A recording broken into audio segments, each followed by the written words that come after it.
ಆತ್ಮೀಯ ಬಂಧುಗಳೇ, ಶ್ರೀಮದ್ ಭಾಗವತಂ ಸ್ಕಂದ 3 ಭಾಗ 1 ಅಧ್ಯಾಯ 11 ಅಣುವಿನಿಂದ ಕಾಲಗಣನೆ. ಇದರಿಂದ ಇವತ್ತು 3 ಶ್ಲೋಕಗಳನ್ನು ತಿಳ್ಕೊಳ್ಳೋಣ. ಶ್ಲೋಕ 35.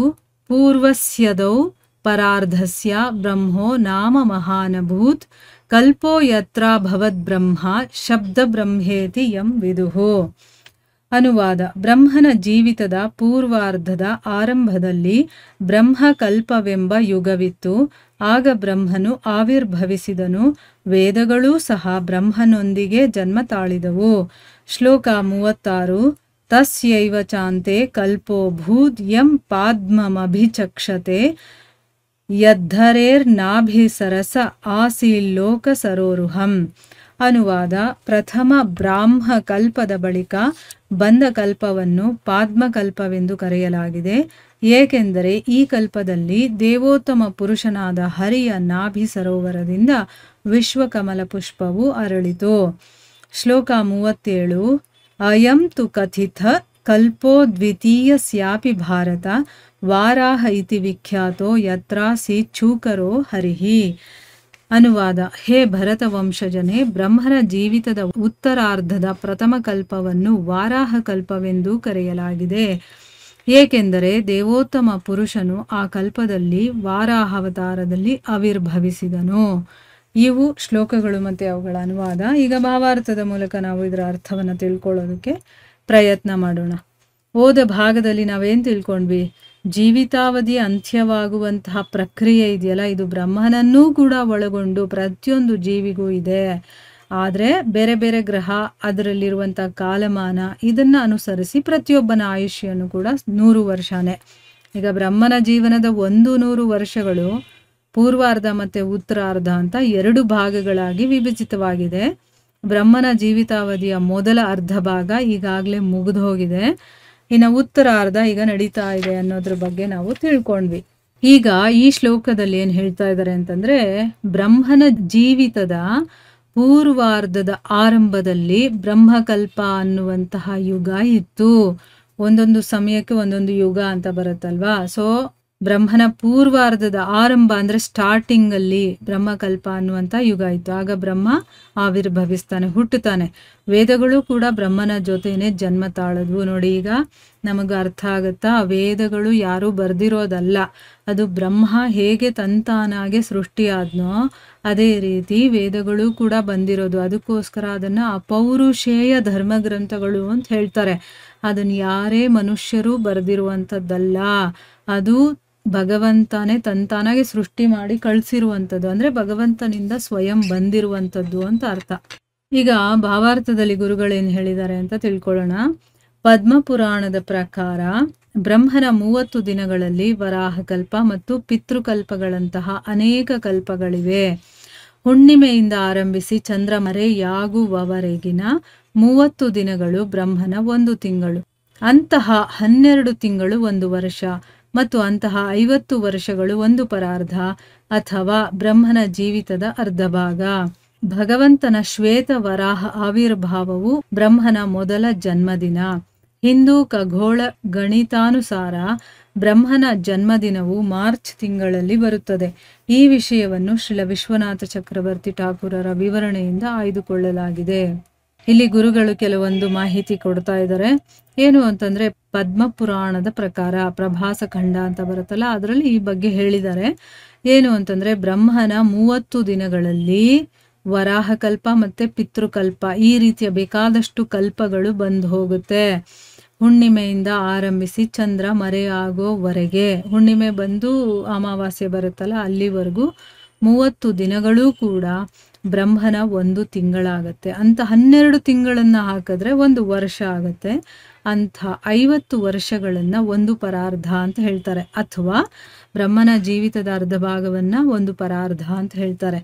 ಭಗವಂತನ ಶ್ವೇತ ವರಾಹ ಅಂದ್ರೆ ಬಿಳಿ ಬಣ್ಣದ ವರಾಹ ಆ ರೀತಿ ಆವಿರ್ಭಾವ ಆಗುತ್ತಲ್ಲ, ಅದನ್ನ ಬ್ರಹ್ಮನ ಮೊದಲ ಜನ್ಮದಿನ ಅಂತ ಹೇಳ್ತಾರೆ. ಅಂದ್ರೆ ಭಗವಂತ ಶ್ವೇತ ವರಾಹದಲ್ಲಿ ಆವಿರ್ಭಾವ ಆಗ್ತಾನಲ್ಲ, ಆ ದಿನವೇ ಬ್ರಹ್ಮನ ಮೊದಲ ಜನ್ಮದಿನ.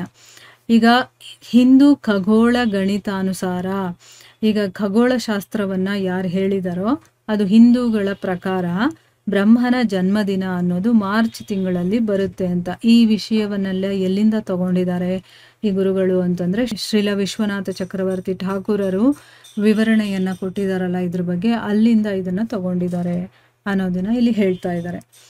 ಇನ್ನು ಮುಂದಿನ ಶ್ಲೋಕದಲ್ಲಿ ಏನು ಹೇಳಿದ್ದಾರೆ, ಪ್ರಥಮ ಬಾಹ್ಯ ಕಲ್ಪದ ಬಳಿಕ ಬಂದ ಕಲ್ಪವನ್ನ ಪಾದ್ಮಕಲ್ಪ ಅಂತ ಕರೆದಿದ್ದಾರೆ. ಅಂದ್ರೆ ಅರ್ಥ ಏನು, ಮೊದಲ ಬ್ರಾಹ್ಮ ಕಲ್ಪ ಇದೆಯಲ್ಲ ಅದಾದ ಮೇಲೆ ಬಂದಂತಹ ಕಲ್ಪವನ್ನ ಪಾದ್ಮಕಲ್ಪ ಅಂತ ಕರೀತಾರೆ. ಈಗ ಮೊದಲು ಬ್ರಹ್ಮ ಹುಟ್ಟಿದ ಮೇಲೆ ಬಂದಂತ ಕಲ್ಪ ಇದೆಯಲ್ಲ ಅದನ್ನ ಪಾದ್ಮಕಲ್ಪ ಅಂತ ಕರೀತಾರೆ. ಯಾಕಂದ್ರೆ ಈ ಕಲ್ಪದಲ್ಲಿ ಭಗವಂತನಾದಂತ ಹರಿಯ ನಾಭಿ ಸರೋವರದಿಂದ ಒಂದು ವಿಶ್ವಕಮಲ ಪುಷ್ಪ ಅರಳುತ್ತೆ, ಅದಕ್ಕೋಸ್ಕರ ಪಾದ್ಮಕಲ್ಪ ಅಂತ ಅದನ್ನ ಕರೀತಾರೆ. ಅದೇ ಬ್ರಹ್ಮ ಮೊದಲು ಹುಟ್ಟತಾನಲ್ಲ ಆಗ ಭಗವಂತನ ಶ್ವೇತವರಾಹ ಆವಿರ್ಭಾವ ಆಗಿತ್ತು. ಇಲ್ಲಿ ಏನಾಯಿತು, ಭಗವಂತನ ನಾಭಿ ಸರೋವರದಿಂದ ವಿಶ್ವಕಮಲದ ಪುಷ್ಪವು ಅರಳಿತ್ತು, ಅದಕ್ಕೆ ಪಾದ್ಮಕಲ್ಪ ಅಂತ ಕರೀತಾರೆ. ಭಾವಾರ್ಥದಲ್ಲಿ ಗುರುಗಳೇನು ಹೇಳಿದ್ದಾರೆ ಅಂತಂದ್ರೆ, ಈ ವಿಶ್ವಕಮಲ ಈ ಕಲ್ಪದಲ್ಲಿ ಅರಳಿದ್ರಿಂದ ಬ್ರಾಹ್ಮಕಲ್ಪದ ನಂತರ ಈ ಕಲ್ಪವನ್ನ ಪಾದ್ಮಕಲ್ಪ ಅಂತ ಕರೀತಾರೆ. ಕೆಲವು ಪುರಾಣಗಳಲ್ಲಿ ಪಾದ್ಮಕಲ್ಪವನ್ನ ಪಿತೃಕಲ್ಪ ಅಂತ ಕೂಡ ಕರೆದಿದ್ದಾರೆ.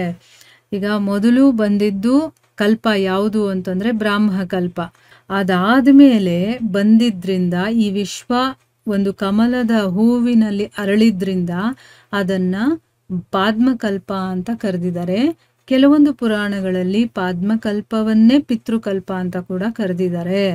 ಇನ್ನು ಮುಂದಿನ ಶ್ಲೋಕದಲ್ಲಿ ಏನು ಹೇಳ್ತಾ ಇದ್ದಾರೆ, ಹೇ ಭರತ ವಂಶಜನೇ, ಬ್ರಹ್ಮನ ಜೀವಿತದ ಉತ್ತರಾರ್ಧದ ಪ್ರಥಮ ಕಲ್ಪವನ್ನ ವರಾಹಕಲ್ಪವೆಂದೂ ಕೂಡ ಕರೆದಿದ್ದಾರೆ. ಯಾಕೆ ಅಂತಂದ್ರೆ ದೇವೋತ್ತಮ ಪುರುಷ ಆ ಕಲ್ಪದಲ್ಲಿ ವರಾಹಾವತಾರದಲ್ಲಿ ಆವಿರ್ಭವಿಸಿದ್ದ.